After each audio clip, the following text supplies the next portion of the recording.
¿Qué tal? Hoy vamos a meternos de lleno en uno de los procesos más, pero más decisivos en la metalurgia, el revenido. Es, básicamente, el tratamiento que toma un acero que es súper duro, pero peligrosamente frágil, y lo convierte en el material resistente y confiable que hoy impulsa casi toda nuestra ingeniería.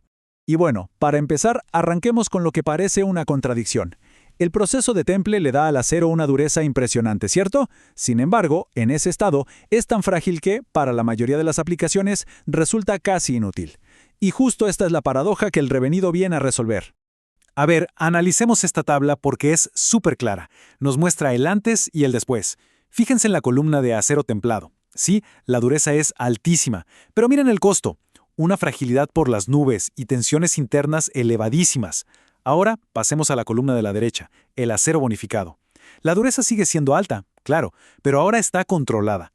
Y lo más importante, la fragilidad bajó drásticamente y la tenacidad, o sea, su capacidad para aguantar golpes, es ahora altísima. El cambio es, de verdad, radical. Aquí está el meollo del asunto. El enfriamiento rapidísimo del temple crea una microestructura que se llama martensita, que es increíblemente dura. Pero el precio a pagar, como decíamos, es una fragilidad extrema y una acumulación brutal de tensiones internas. Esto lo hace propenso a romperse, a fracturarse con el más mínimo impacto. Y esta cita, la verdad, lo resume a la perfección. A pesar de esa dureza impresionante, un acero que solo fue templado no es un material de ingeniería viable. Sin el revenido, todo su potencial está, digamos, bloqueado por su propia fragilidad. Entonces, que quede claro, el revenido no es un paso opcional, no es un extra. Es el complemento indispensable del temple. Es el proceso que desbloquea las propiedades que de verdad queremos, transformando ese material quebradizo en un componente funcional, seguro y confiable. Ahora, en términos técnicos, ¿qué es exactamente el revenido? Pues es un calentamiento controlado a una temperatura por debajo de la crítica. ¿Qué significa esto? Que no dejamos que el acero vuelva a su estructura de alta temperatura, la austenita. El único objetivo aquí es modificar esa martensita que se creó en el temple para optimizar sus propiedades.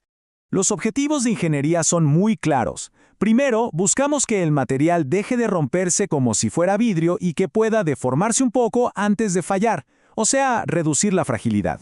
Segundo, aumentar su tenacidad, esa capacidad crucial para absorber la energía de un golpe fuerte sin hacerse añicos. Tercero, es como darle un alivio de estrés a nivel atómico, liberar todas esas tensiones internas que quedaron atrapadas después del temple. Y por último, el revenido nos da el control total. Nos permite afinar las propiedades del acero para que se ajusten perfecto a un uso específico, ya sea para un bisturí o para el eje de un motor. Muy bien, ahora veamos cómo se lleva esto a cabo en la vida real, en un entorno industrial, porque el revenido es una ciencia exacta donde el tiempo y la temperatura lo son todo. El proceso se divide en 3 fases muy simples, pero, ojo, súper precisas. Primero, un calentamiento controlado y uniforme hasta la temperatura de revenido que elegimos. Segundo, se mantiene esa temperatura por un tiempo determinado para que los cambios internos ocurran de forma pareja en toda la pieza. Y tercero, el enfriamiento, que a diferencia del temple, aquí suele ser lento, tranquilamente, al aire. Y aquí lo vemos en la práctica. Hornos industriales como este permiten un control absoluto de la temperatura y la atmósfera, lo que garantiza que cada pieza reciba exactamente el mismo tratamiento para obtener resultados consistentes y de altísima calidad. Y ahora sí viene la parte fascinante. ¿Qué está pasando realmente dentro del acero a nivel atómico durante el revenido? Aquí es donde sucede la verdadera magia de la metalurgia. El resultado final es lo que llamamos martensita revenida. Y esto ya no es la estructura frágil y tensionada del temple, no. Ahora es una matriz de ferrita, que es la forma más blanda y dúctil del hierro, pero reforzada por partículas pequeñísimas y súper duras de carburos. Pensemos en ello como concreto reforzado, pero a una escala microscópica. Esa combinación es la clave de su increíble balance de propiedades. Esta tabla nos detalla el paso a paso de la transformación. Y es increíble. En la primera etapa, hasta unos 250 grados, el carbono que estaba atrapado en la martensita empieza a formar unos carburos de transición muy finitos, el carburo épsilon. Esto ya alivia un poco la tensión. Luego, entre 200 y 350 grados, si quedaba algo de austenita, se descompone y los carburos evolucionan a cementita, que es más estable. Finalmente, por encima de 350 grados, estas partículas de cementita crecen y se esferoidizan, o sea, se hacen redonditas. Y este redondeo, créanme, es clave, porque elimina puntos agudos que concentran tensiones, lo que aumenta de manera brutal la tenacidad del material. Sabiendo todo lo que pasa a nivel micro, ahora podemos entender cómo los ingenieros controlan el resultado final. Todo se reduce básicamente a dos variables clave: temperatura y tiempo. Y este gráfico lo ilustra de una forma brillante. Muestra el tira y afloja fundamental del revenido. A medida que aumentamos la temperatura, la dureza y la resistencia bajan, pero la ductilidad y la tenacidad suben. El trabajo del metalurgista es encontrar el punto exacto, el sweet spot en esas curvas para cumplir con lo que pide el diseño.